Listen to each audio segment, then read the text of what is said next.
Moi, je crois qu'il faut mettre en relation les principales leçons avec les principaux enjeux. Or, quels sont les principaux enjeux en ce qui concerne l'intégration des TIC dans l'éducation? Le premier enjeu, c'est d'abord réaliser l'éducation pour tous. Cela signifie que la problématique qui est posée aujourd'hui au TIC, c'est comment atteindre ceux qui sont exclus du système. Qu'ils soient des enfants non scolarisés ou des jeunes et des adultes analphabètes. Comment les inclure? C'est un des premiers enjeux. Un second enjeu qui est capital, le problème n'est pas simplement d'atteindre les personnes en matière d'éducation. Le problème de fond, c'est leur offrir une éducation de qualité.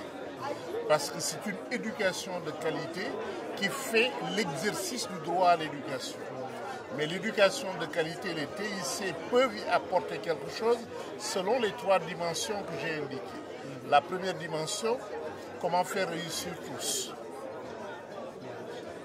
Parce qu'une école qui fait réussir la moitié de ses apprenants n'est pas une éducation de qualité.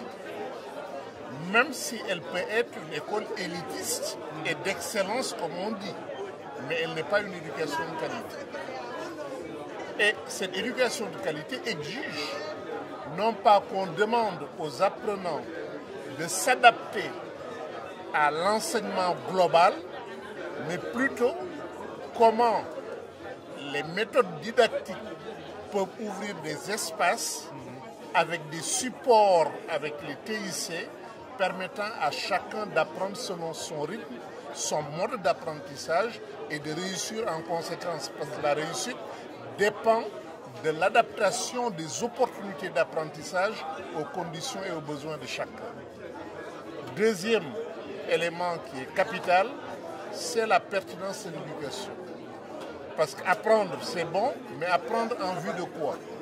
On apprend pour résoudre des problèmes de la vie, des problèmes du travail, des problèmes de l'environnement.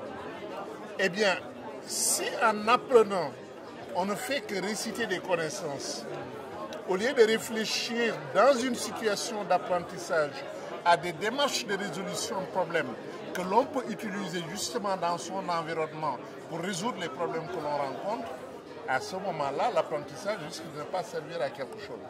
Et les TIC peuvent créer des situations d'apprentissage problématiques dans lesquelles l'enfant s'engage dans une recherche comme processus d'apprentissage.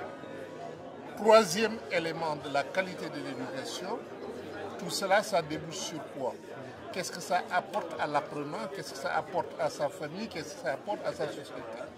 C'est-à-dire, quels bénéfices individuels, sociaux et collectifs on tire de cet apprentissage? Et ça pose la question aussi de l'employabilité des sortants de nos systèmes éducatifs.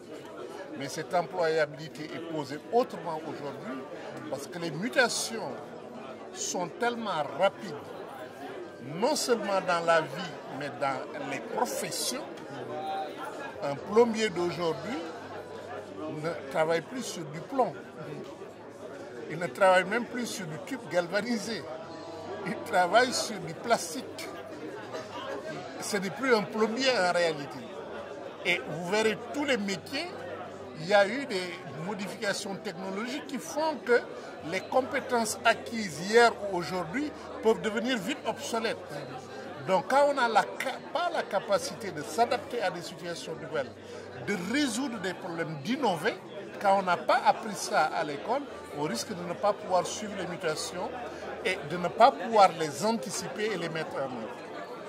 Ça, c'est des questions sur lesquelles on espère que les TIC vont aider à avancer dans le cadre de l'éducation.